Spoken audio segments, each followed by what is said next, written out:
Welcome, Bankless Nation, to this edition of State of the Nation. Today, I'm without my fearless partner, Ryan. He has gone on vacation. The AI is powered down.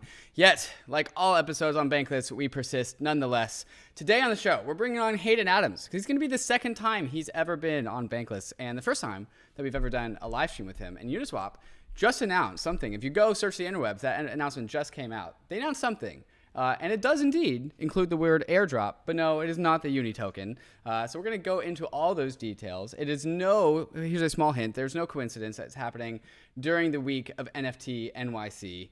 So we're going to talk about everything that's going on over on the Uniswap Lab side of things. And also, I just want to pick his brain as an OG DeFi founder that built something really, really cool in the 2019-2020 bear market that exploded in 2021. I want to pick his brain about how he's feeling in the world of crypto at this present moment and what he's thinking about. But of course, we're going to dive down the rabbit hole of what the hell is up with what's going on over there at Uniswap Labs and what they're up to over there, because they're doing something cool. It might surprise a few of the listeners who are tapping into this live stream right now. And thank you for all the listeners who are tapping into the live stream. Make sure to like and subscribe, because that is how you get notified of all the alpha and watch all the cool stuff that's going on around the Bankless Nation and around the crypto universe. This, of course, is the State of the Nation. It comes at you every Tuesday, where we cover the news and weekly events and news cycle events that go on in this crazy world that we call crypto. And before I ask myself what the State of the Nation is, because Ryan's not here to ask it for me, we got to talk about one of our friends and sponsors, Notional, because if you are feeling frustrated by the chaos of the crypto markets, perhaps a fixed APY DeFi money market, DeFi, the thing that didn't break in the last 2 weeks or so, where everything centralized broke, DeFi did not. And you can go to Notional, bankless.cc/notional with a capital N, to borrow or lend and get a fixed rate APY.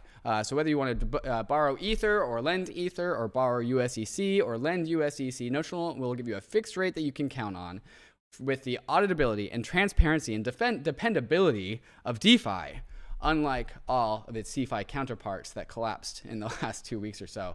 Guys, I got to ask myself, what is the State of the Nation? Because the State of the Nation is we are back on the frontier. Uniswap, the beloved DeFi app, Uniswap Labs, going in a slightly different direction this week in the world of DeFi, and getting into something perhaps a little bit unexpected. And you guys probably have gotten the hint that since it's going on during NFT NYC, it might be something NFT based. And so we are back on the frontier. We are in the bear market. We are in the build market. And people are expanding their products and expanding their horizons into new frontiers. And so, David, what is the State of the Nation? Then the State of the Nation is we are back on the frontier. So guys, I'm going to go get Hayden Adams. We're going to bring him live right after we get to some of these fantastic sponsors that make the show possible. Rocket Pool is your friendly, decentralized Ethereum staking protocol. You can stake your ETH with Rocket Pool and get our ETH in return, allowing you to stake your ETH and use it in DeFi at the same time. You can get 4% on your ETH by staking it with Rocket Pool, but you can get even more by running a node. Rocket Pool is the only staking provider that allows anyone to permissionlessly join their network of validating nodes. Running a Rocket Pool node is easier to set up than running a solo node, and you only need 16 ETH to get started. Why would you do this? You get an extra 15% staking commission on the pooled ETH, so your APY is boosted. So if you're bullish ETH staking, you can increase your APY and get some extra tokens by adding your node to the decentralized Rocket Pool network, which currently has over 1,000 independent validators. It's yield farming, but with Ethereum nodes. You can get started at rocketpool.net and also join the Rocket Pool community in their Discord. You can find me hanging out there sometimes in the chat, so I'll see you there. AAVE is the leading decentralized liquidity protocol, and now AAVE v3 is here. AAVE v3 has powerful new features to enable you to get the most out of DeFi, including isolation mode, which allows for many more markets to be launched with more exotic collateral types, and also efficiency mode, which allows for higher loan-to-value ratios, and of course, portals, allowing users to port their AAVE position across all of the networks that AAVE operates on, like Polygon, Phantom, Avalanche, Arbitrum, Optimism, and Harmony. The beautiful thing about AAVE is that it's completely open source, decentralized, and governed by its community, enabling a truly bankless future for us all. To get your first crypto collateralized loan, get started at AAVE.com. That's AAVE.com. And also check out the AAVE protocol governance forums to see what more than 100,000 DAO members are all raving about at governance.aave.com. ARBITRUM is an Ethereum layer 2 scaling solution that's going to completely change how we use DeFi and NFTs. Over 300 projects have already deployed to ARBITRUM, and the DeFi and NFT ecosystems are growing rapidly. Some of the coolest and newest NFT collections have chosen ARBITRUM as their home, all the while DeFi protocols continue to see increased usage and liquidity. Using ARBITRUM has never been easier, especially with the ability to deposit directly into ARBITRUM through all the exchanges, including Binance, FTX, Huobi, and Crypto.com. Once inside, you'll notice ARBITRUM increases Ethereum speed by orders of magnitude for a fraction of the cost of the average gas fee. If you're a developer who wants low gas fees and instant transactions for your users, visit arbitrum.io/developer to start building your dApp on ARBITRUM. If you're a degen, many of your favorite dApps on Ethereum are already on ARBITRUM, with many moving over every day. Go to bridge.arbitrum.io now to start bridging over your ETH and other tokens in order to experience DeFi and NFTs in the way it was always meant to be: fast, cheap, secure, and friction-free. All right, Bankless Nation, I am pleased to bring back on Hayden Adams, the inventor of the Uniswap protocol and CEO of Uniswap Labs. Like many of us, Hayden got into the crypto industry by being convinced by one of his friends to get into crypto. So he does the ritual rite of passage by buying the top of 2017 and rode it all the way down. And then during the bear market, instead of leaving this industry, Hayden did something cool, which was invented Uniswap. Hayden has been on the podcast just once before, and now he's back to debut something pretty damn cool. Hayden, welcome back to the show, my man. How'd you like that intro? Of course, of course. And before we get into the detail and the alpha and the announcement that's coming out of Uniswap Labs, I just want to do like a quick feelings check-in, just because like I think that's kind of what everyone's really looking for. Ether price, Bitcoin price, crypto prices stabilized. We're not for at least 7 days. So like maybe we're feeling a little bit good, but a lot of people are overall like down bad. And this was both you and I, like, like I said, the rite of passage into the crypto world for us. So as somebody who has been through the bear market and bought the top of 2017 and rode it all the way down, like overall just feelings check in. How you feeling right now?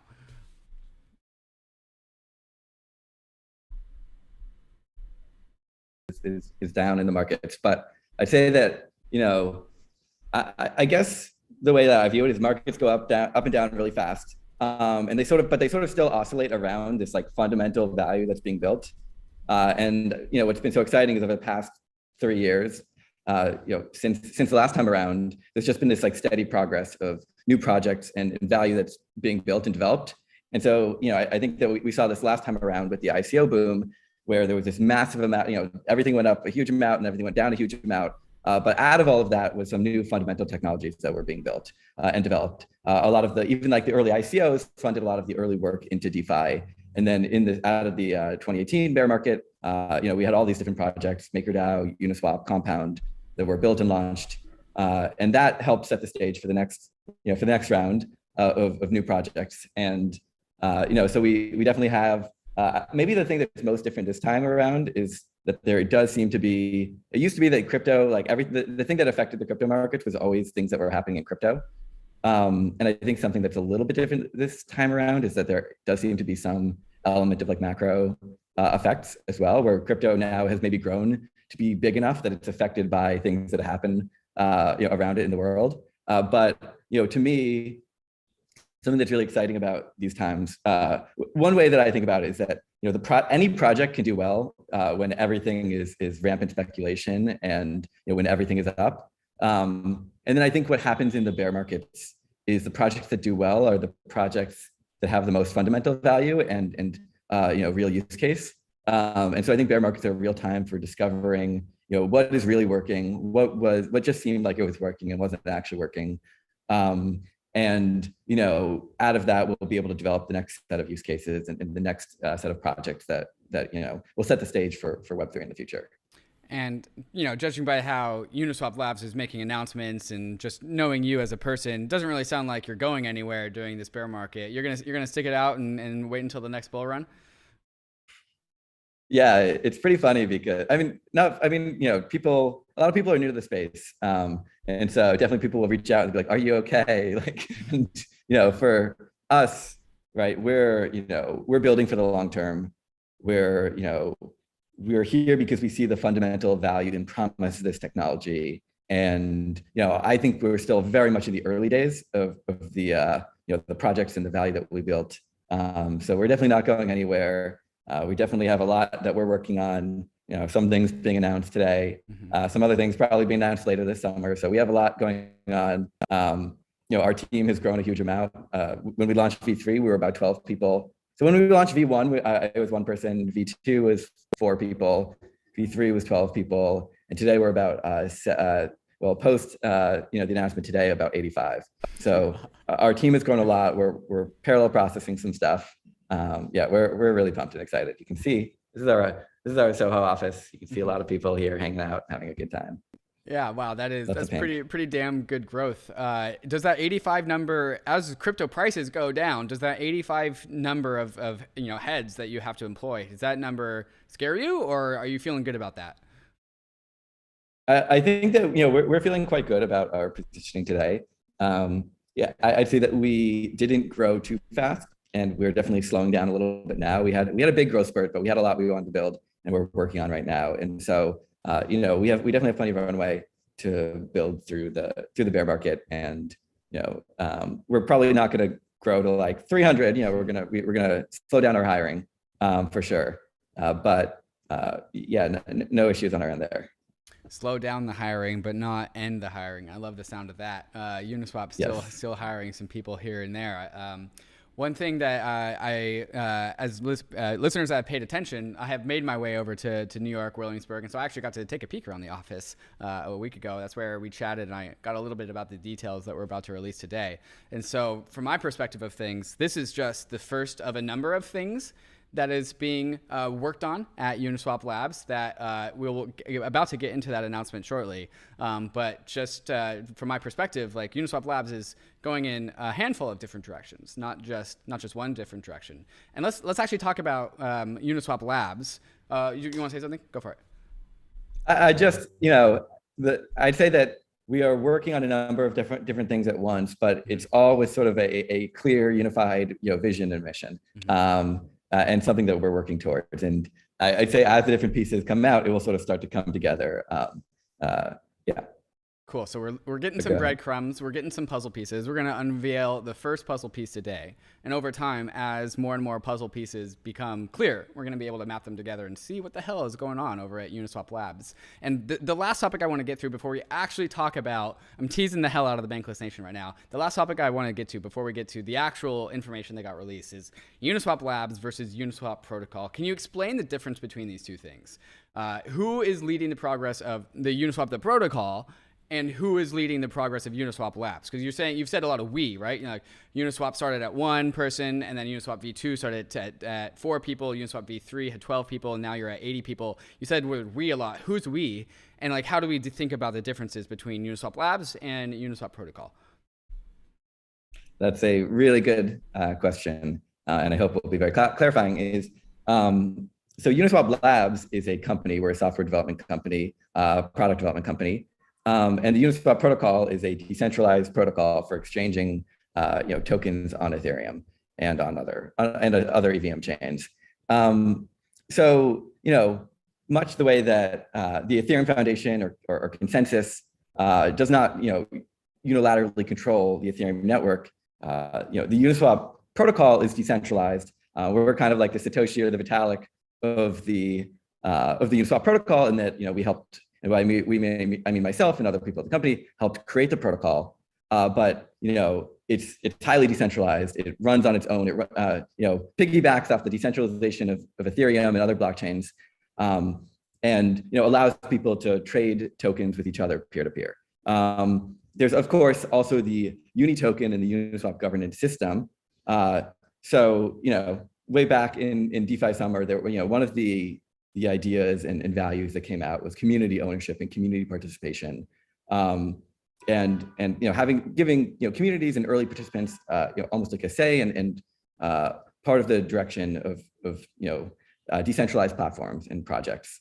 And so the Uni token and the Uniswap governance system is really meant to be a system that exists around the Uniswap protocol, governing the Uniswap protocol, and overseeing its direction. And maybe even when you speak about decentralization, there's a lot of different types of decentralization. To me, the most decentralized thing, right, is something that is automated and autonomous and can run on its own without any governance required. And so that's why, the vast majority of the Uniswap protocols, functionality and functions don't require any active governance. And so, people can add liquidity and trade against each other, and there's no sort of unilateral ability for governance to prevent that or to control that. But when it comes to, future growth and development and funding an ecosystem of projects around it, I'd say that like the next tier of decentralization is, broader distribution and ownership. And so, when we did that, the original Uni airdrop, right, a big part of that was giving, a lot of ownership to the early, community members and users. And so now, there's further decentralization of that part of things. So Uniswap Labs, and out of the Uniswap governance system, we've had a whole bunch of separate independent teams and projects spin up with direct funding from the governance system and that report back to the governance system. So, the most popular, or I'd say like the most successful initiative probably to come out of governance, although there's been a whole bunch, is probably Uniswap Grants Program, which, is led by Ken, who, before used to lead the Ethereum Foundation grants program. Was actually, funny story about Ken, he was on the grants committee that helped get Uniswap its original grant from the Ethereum Foundation back in 2018. And so now, he's leading the Uniswap grants program. Since, he put a proposal directly to the token holders and governance system and received some funding. And since then, he's allocated out to I believe 100, they just put out a retrospective, I believe 120 different projects in the ecosystem, teams all around the world that are all building different interfaces, education, tools, strategy, liquidity strategies, all these different things built on top of the Uniswap protocol. So Uniswap Labs, and you can almost imagine, if you look at the Ethereum ecosystem, the role of governance is similar to almost like the role of the Ethereum Foundation within Ethereum. And then, Uniswap Labs is actually a little bit more of something that looks like a little bit more like consensus. In that we're building, Consensus also has core development contributors and teams, but in addition, Consensus is building a whole bunch of products that are built on top of Ethereum that are valuable for the Ethereum ecosystem, mutually beneficial, right? They succeed if Ethereum succeeds, but Ethereum also succeeds with the addition of their products such as Infura, MetaMask, and all that. And so very similarly, Uniswap Labs, the company, we have some, smart contract developers, but in addition, we are also building a number of products on top of within the broader Web3 ecosystem that we think are really important to the growth of the ecosystem. And so, I can pause there if you have sort of follow-up questions. Can keep going, but that's kind of a rough breakdown.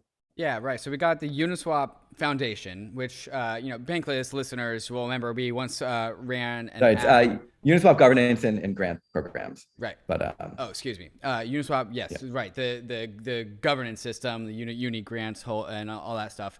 Bankless listeners will once upon a time remember the Uniswap ad that we ran on Bankless, and we got that through the Uniswap Grants Foundation, or is it Grants Foundation? Grants Program. It's a grants program. Grants Program, yeah. right. So we submitted a grant. Submit governance proposals directly to the governance system.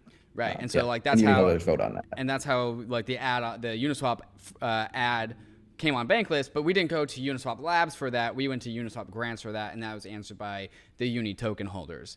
The Uniswap Lab side of things kind of seems like a product software layer on top of Uniswap, in the same way that you alluded to, Consensus is like a product layer on top of Ethereum, but there isn't actually like one core Consensus product. There are many, many, many products that are built by Consensus around the Ethereum ecosystem. And same, could I extrapolate that to Uniswap Labs too, as in there are many, many, many products being built by Uniswap Labs that will surround Uniswap, the protocol? How do you feel about this distinction? Yeah, I'd say that, I think that's right. With the added, I'd say that Uniswap Labs is, our primary product today is the Uniswap web app, which is, the most popular interface. It does around 20% of trading through the protocol. And, another, 80% is done either directly with the smart contracts, by arbitrageurs, by bots, by other interfaces. So, that's our primary product today, and it primarily serves as an on-ramp and gateway to the protocol. But I think that moving forward, Uniswap Labs is really, excited. Maybe one way I approach even what we work on and what we build, what we want to do is we want to, we're not working on DeFi or Web3 or Ethereum just for its own sake. We're doing it because we want to add value to the world. We want to build things that people can use that improves their lives. That's really like something that we anchor in everything that we do is what we're working on, something that will, be better for society, will be something that will, be useful to users. And historically, the vast majority of our work was on these initial, protocol versions. And, there's still a lot of protocol development and research and stuff that we want to think about. And I think that, even when you look at the state of Uniswap today, the Uniswap protocol has something like 70 to 80% market share in decentralized exchange. And very few people will say like the core blocker to further growth of Web3 and DeFi is, efficiency of the Uniswap protocol, right? The core blocker is, the difficulty onboarding, the difficulties in the user experience, people not feeling like they understand the use cases or how they can apply it to their daily life, like all the things that connect these core underlying protocols, which I think are extraordinarily valuable and useful to their daily life. And so I think that a lot of what we're working on today, especially as we've grown as a team, is things that take Uniswap and other Web3 protocols and make it more useful and accessible, easier to use, because that's what we're working towards, right? That's the point of all of it. There's no point in anything we're working on if no one uses it. And so, we're looking at serving both like a consumer user audience, people, everyday people who want to use Web3, as well as, a developer audience, making it easier to build on top of, Uniswap and other protocols, as well as a professional trading audience. So there's a lot of different people, all of whom have various pain points and struggles when it comes to using this stuff. And so, we're really excited to build a whole suite of products and tools that will make it, a lot more accessible. Right. So the answer I just heard is that you think that there is a ton of latent potential in the Uniswap v3 code, the Uniswap v3 software that's on Ethereum, and that in order to unlock that full potential, we need some like Web 2 styled or just like software layers on top of the Uniswap v3 code that is built for so many different use cases. You listed a few, just like retail access, like professional tradings, and like all these other like use cases that can be built out of the protocol around with other utilities as well. Would that be a good summary? Yeah. Basically, Uniswap v3, but also Ethereum and Web3 more broadly. I'd say that not 100% of everything we'll ever do in the future will be entirely on Uniswap v3. I think that there's like a lot of other sort of ways that we can add value to the ecosystem. For what it's worth, it's not our first time that we've done, even like, a simple example is like the token lists project that we released a while, which, today is like the canonical way that people like create lists of ERC20 tokens. It's a small thing, but it's like a contribution to the ecosystem. And there's a lot of different ways that we see ourselves adding a value to Web3 more broadly as well, in addition to making, unlocking the value of the Uniswap protocol. Okay, I think I have definitely teased the Bankless Nation enough. We've provided definitely enough context. So Hayden, let's go ahead and go right into this actual announcement. Give me the deets. Give me the deets, my man. What's the alpha? What happened? What did Uniswap release? What's going on? Yeah, so I'm going to start with saying that, today the world of ERC20 tokens and NFTs are almost viewed as like two separate ecosystems. People think of it like the NFT community, the Web3 community, the DeFi community. They're sort of viewed as like these two separate things. But in my view, like I view ERC20. Let me just start with just ERC20 tokens. Like the thing that excited me about ERC20 tokens is that they represent digital ownership. And there's sort of there's almost like the file format for digital value or something. And to me, NFTs represent the same thing, right? It's just two different types of ownership, and they're both really powerful. And the ideas of ownership is really important to me. I think that there's so much value that exists in the world that to me is almost like potential value. It's like people, the value of a community, or the value of something someone creates. But because of the way that like value exists today, in that like it's very difficult to create a new asset. It's very difficult to interact with new assets. And if you create some new asset, you have to sort of create an entire financial system for it. And different asset classes have completely different infrastructure. I guess I'm still teasing, but I think that's okay. So different asset classes have completely different infrastructure. And if you want to build like a new asset, you have to kind of figure out where does it fit in. Some types of assets don't have any infrastructure at all, right? And so, to me, what's so exciting about ERC20 tokens is that they help unlock, the ability to create new assets, represent ownership, with the Uniswap protocol, create markets for that ownership. Because you might own something, but if you can't sell it, you can't exchange it. Do you really own it? Not really. That value is all like locked up. For what it's worth, our mission statement at Uniswap Labs is unlock universal ownership in exchange, which I don't think we've teased that, but I don't know if we've ever said in that way. That's and news to me. Universal to me means for everyone and everything in a standard way. Ownership to me, like so much wealth in the world, accrues to people who own things and people who are able to create and represent the ownership of things. And historically, I think that a lot of value has accrued disproportionate to people who have early access to owning something. And so, unlocking sort of a more universal form of ownership and exchange, to me, will help, lower barriers of entry to creation of value, to creation of wealth, and ultimately create a more fair and equitable world. And that's, what I'm working towards, and that's what, our company, and it doesn't just come from me. It was like a very long process across our entire team to get to that mission statement and to our values. And so, okay, I think I've teasing enough.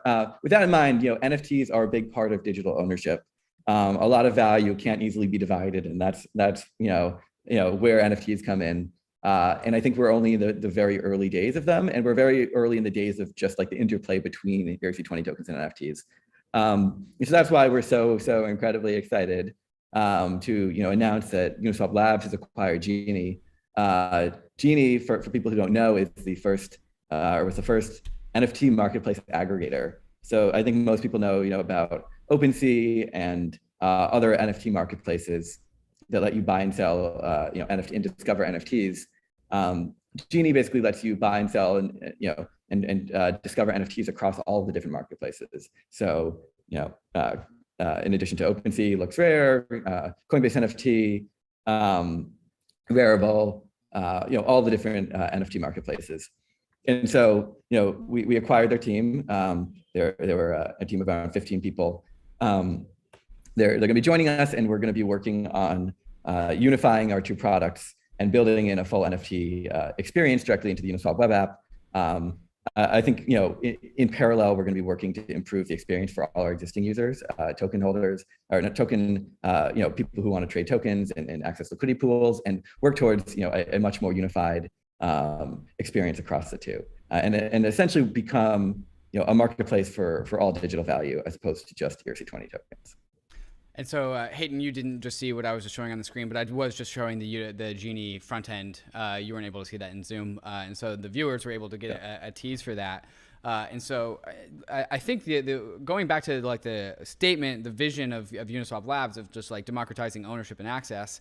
What you're saying is that Uniswap Labs doesn't care about the form factor of ownership. It just thinks that ERC20s, ERC721s, ERC1155s, it doesn't matter if it's just a token that you own. Uniswap Labs is focused on democratizing access to ownership, and it's using its Genie, by acquiring it, to spread that power all across the internet. Is that the kind of the high level summary here?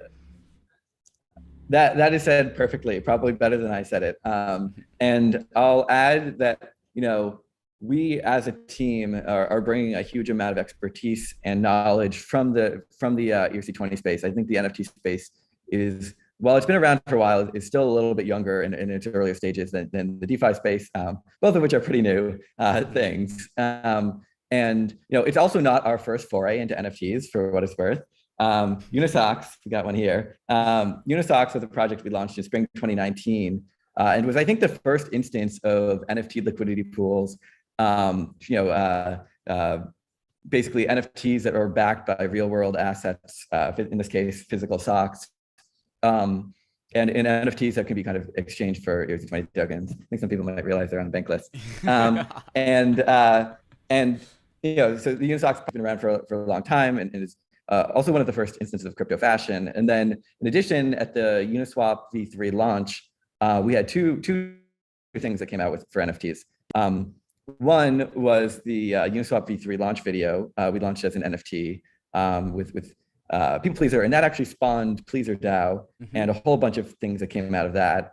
And then the Uniswap V3 LP positions were also NFTs, and were basically the first, or one of the first instances of on-chain generative SVG art. And so I think that we're definitely bringing with us a lot of experience in the smart contract space. A lot of kind of, I think we're also known for just being very rigorous about making the user experience as simple and safe feeling as possible. I think a lot of people, at least to me, have come up and told me in the past that Uniswap was like the first time that for them, crypto or Web3 felt like usable. And so we're trying to bring, everything we brought to the ERC20 space and bring it with us to the NFT space. So we're really excited. GM, I guess. GM, yeah. I'm about to play a video, but just a real quick. When Uniswap launched V1, it was like groundbreaking because we were all used to order book exchanges, and now like going back and looking at Uniswap V1, like fast forwarding 4 years or 3 years or however long it's been, 3 years, looking back at Uniswap V1 where it was only ETH pairs, there was no concentrated liquidity, like now it seems so primitive. And I'm wondering if we're seeing that same, not to call your baby primitive, Hayden, it's made great strides. But like now I'm wondering if we're kind of on that same trajectory with NFTs, because like NFTs are also in very much need of liquidity and more liquidity tooling. And so I want you to think about that question while I play this cool, awesome promo vid that you guys threw to me a little bit before the show that kind of will help, I think, illustrate Uniswap and NFTs and the intersection of these things. Podcast listeners, sorry, you're going to just hear the music, but here we go.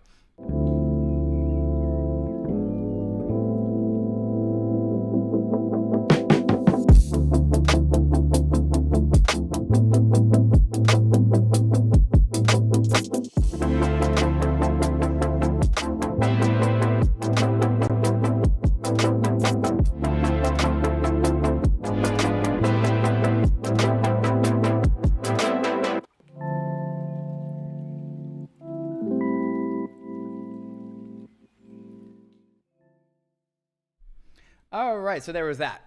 So yeah, NFT is going to get built into app.uniswap. I can't remember the URL. It just auto-populates in my browser. But the main Uniswap front end owned by the labs. And so it is eventually like, not only am I going to go to the Uniswap page to swap my ERC20 tokens, but also to swap my NFTs. Is that kind of the idea?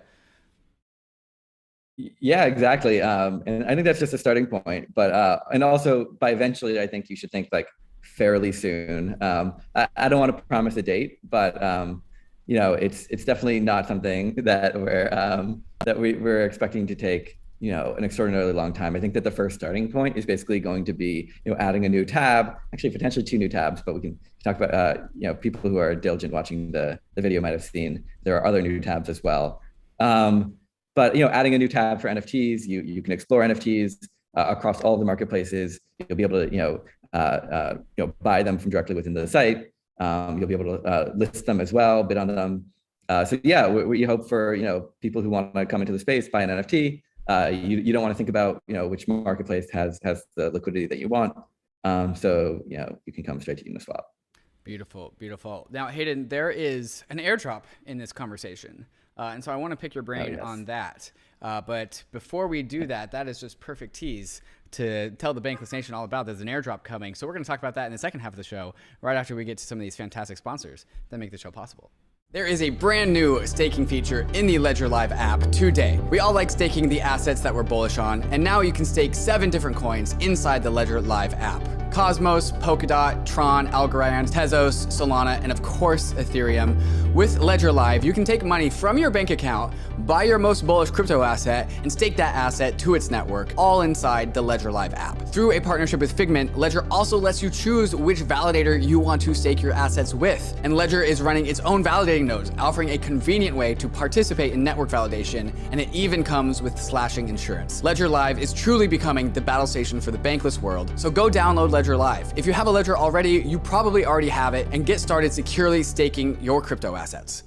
The Layer 2 era is upon us. Ethereum's Layer 2 ecosystem is growing every day, and we need bridges to be fast and efficient in order to live a Layer 2 life. Across is the fastest, cheapest, and most secure cross-chain bridge. With Across, you don't have to worry about the long wait times or high fees to get your assets to the chain of your choice. Assets are bridged and available for use almost instantaneously. Across bridges are powered by UMA's optimistic oracle to securely transfer tokens from Layer 2 back to Ethereum. A token proposal is being deliberated as we speak in the Across forum, where community members will decide on the token distribution.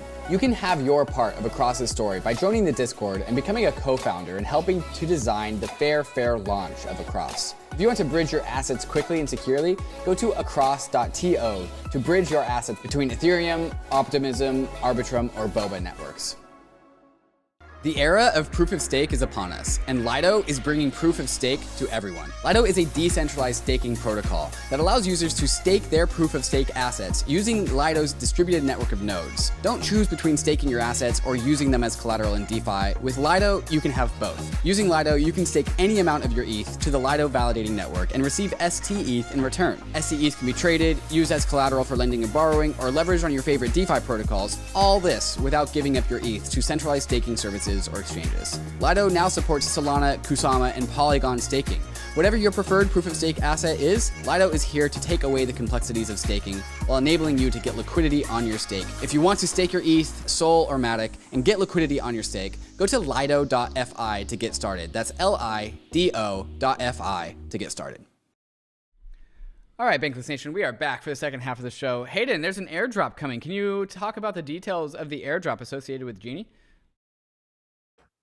I can lightly talk about the details. So yes, one airdrop, and you guys definitely succeeded in teasing that one. So I'd say, something that we even actually saw recently with other acquisitions that have happened. I think that a lot of early supporters and community members, right? We talked about this earlier, even on the show, is that the idea of rewarding and sharing with the early community members and participants in projects. And so, in acquiring the Genie team, we didn't want to leave the Genie community and users behind. And so we're going to be, doing as part of the acquisition, we allocated a bunch of money to basically airdrop to historical Genie users. So the airdrop is going to be in USDC. I think it's going to be everyone who's used Genie more than once. Is going to get at least some USDC, and then and then they had an NFT that they had released a while ago, and some people who own their NFTs will get a little bit more. But full details will be announced soon. You can't farm this airdrop. We have we checkpointed it to before we made the decision to do it, just like with the Uni launch, and so no way to farm it. But all the early users of Genie will be rewarded. And share in the value. So what's the this is the first airdrop that I've heard that is of a stable coin rather than like a brand new native token. So like there's literally just not a valueless governance token being airdropped, straight up like cash. Can you talk about a little bit about that choice? Yeah, I think that historical Genie users can choose what they want to do, right? If they want to cash it out to their bank account, if they want to, buy ETH to reimburse for the gas that they spent in the early days, if they want to buy Uni, if they want to, whatever they want to do, they can do it. And so I think it's just about, giving the recipients, a choice. It definitely made some of the accounting easier in terms of on our end.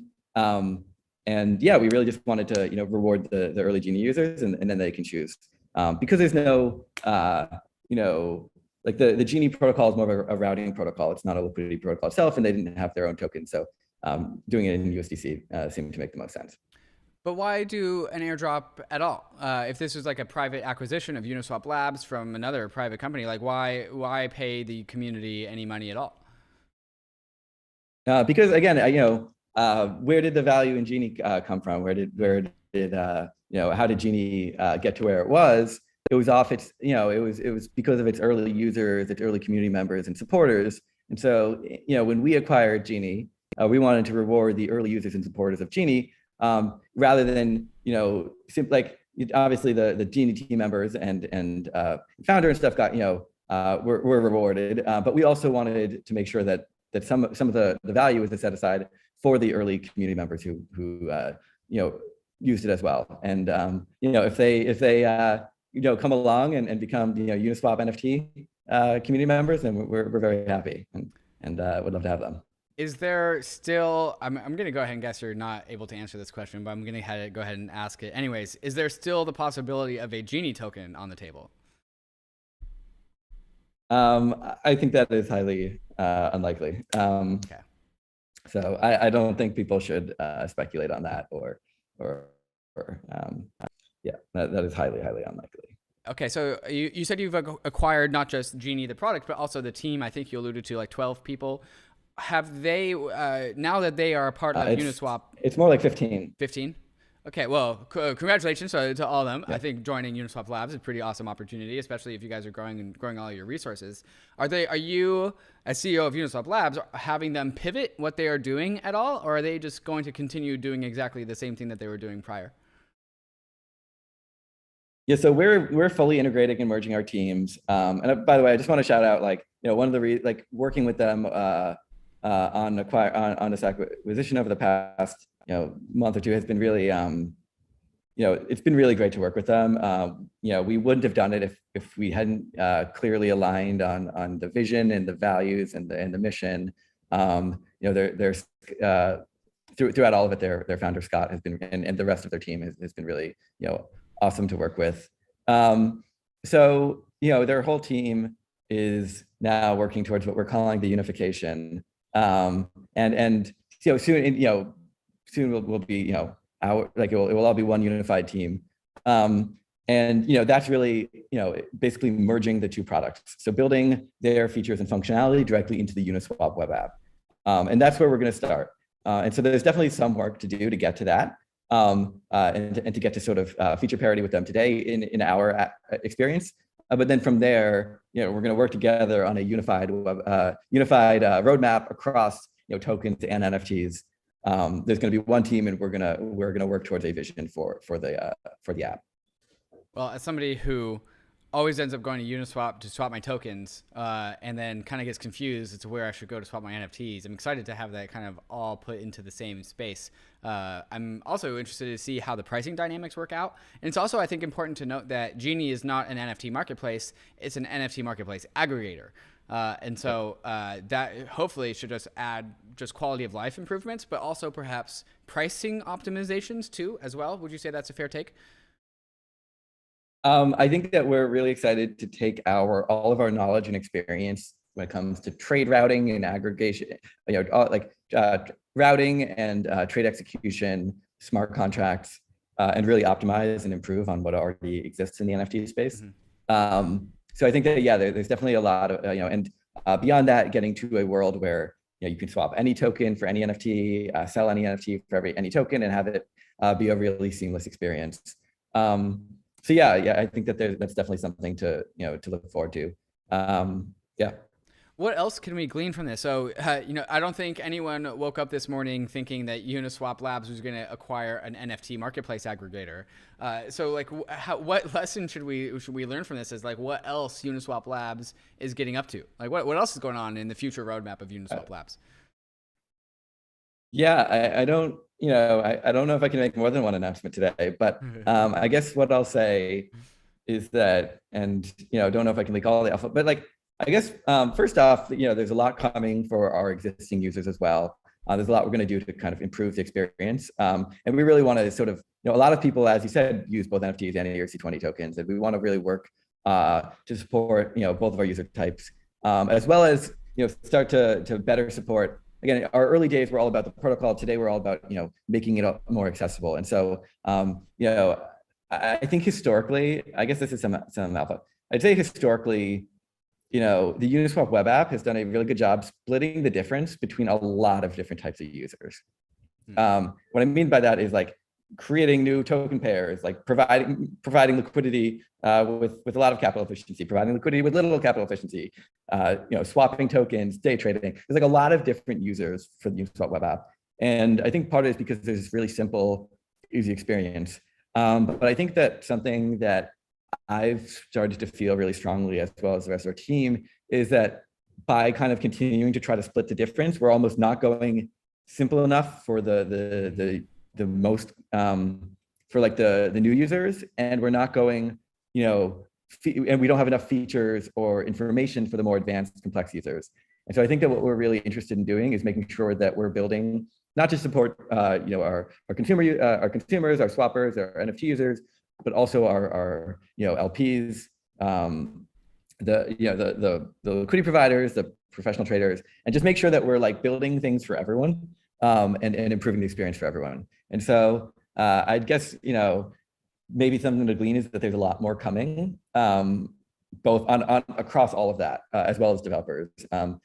And a few other things that we think about is just like, again, maybe even further out, when I'm thinking like years out, to me, just the world of Web3, to me, Web3 is like, it's like the next iteration of the internet, right? The internet democratized, information and access to information and the ability to spread, share information. And it did a lot of it on the backs of standardized information sharing protocols. SMTP for emails, and HTTPS for websites, and even like whatever the stuff is behind, I forget what the wiki standard is, but anyway, there's all these different protocols that are and primitives people to put together to build the internet.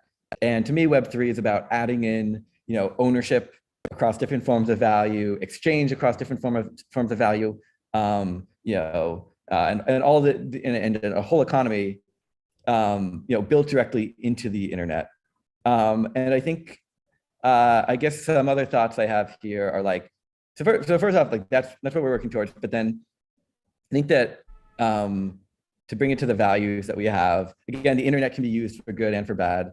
But I think everyone knows that like the internet has been democratizing in many ways and has increased access to information. And so I think similarly, like we want to build towards the positive use cases of Web3. I think ultimately, the same way that the internet was very it's community oriented, very social, culture is really important. These are all, immensely important to Web3. And I think that like, it's gonna, you're gonna start to see like a convergence.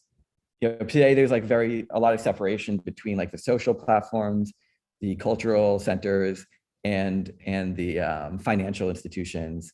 And I think here we're gonna start to see like culture and ownership and community. And so here we're gonna start to see like ownership and value, brought much closer to culture and social interaction.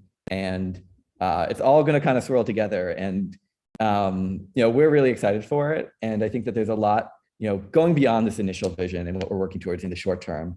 There's like a lot in the long term we can do to start to make again, like ownership and value a lot more accessible, a lot more like culturally present and relevant, and a lot more social, community oriented. And so that to me is like a really exciting frontier. And to be honest, like having fungible and non-fungible value feels like having both of those feel like a really important stepping stone to getting into this like broader world of cool things that are going to be built. And they're not all going to be built by us. They're going to be built by a whole world and community. There's a lot of, something that we didn't really touch on is like competition and competitors. And the thing I'll say that there's like so much value to be built. We don't necessarily view that what we're doing here as like strictly like that strongly, or to the extent that it's competitive with something, it might still really be positive sum. For what it's worth, that was one of the biggest takeaways for me from the whole sushi saga, is that I think it was ultimately very positive sum. with Uniswap, and ultimately a lot of value came to Uniswap from it. And I think similarly, we're going to see that in the NFT space. While there's a lot of different teams, and they're going to all have different users and maybe even be competing or not competing, in general, it's going to be really positive sound. There's going to be a huge amount of value that's going to get built out of all of it. And there's just like a lot of value in cool things to go around. And so we're really excited to also just like collaborate really closely with other people in the NFT community and world. And build towards a better future. I think if there's one thing that I really took away from this interview, Hayden, is that there is so much left to do that a lot of people aren't really paying attention to. A lot of opportunity on the table for teams that you might not have expected previously to seize. I did not have on my 2022 bingo card Uniswap Labs acquiring an NFT marketplace aggregator, but after you've explained it to me, it totally makes sense, especially in the context of democratizing asset ownership. And so, Hayden, I am excited to see what else Uniswap Labs has up its sleeve, and also really just what the whole entire industry has up its sleeve as well. It seems to be that the bear market really presents a lot of surface area for growth and opportunity for the people that are willing to take it. So, Hayden, next time Uniswap Labs does something cool, you make sure to hit me up. And we will bring you back on to talk about it then. Thanks for coming on, my man. Yeah, thanks so much. Thanks so much for having me. It's been really great talking to you. And so we will get all the links for checking airdrops and claiming airdrops into the show notes shortly after this. So thank you, everyone, for tuning into this special episode of me flying solo. But I got Hayden Adams here to do it with me. So thank you, everyone, for tuning in. Make sure to like and subscribe, because it's where you get all the alpha. It's where all the companies come and release all their announcements, especially if it's got an airdrop involved. And so if you have an airdrop coming your way, you make sure to hit up Bankless, because we'll do a show on it. Risk and disclaimers for everyone, of course. ETH is risky, crypto is risky, NFT yield aggregators are probably, or not yield aggregators, marketplace aggregators are probably risky too at some way or another. You can lose what you put in. We are headed west. We're on the frontier. It's not for everyone, of course,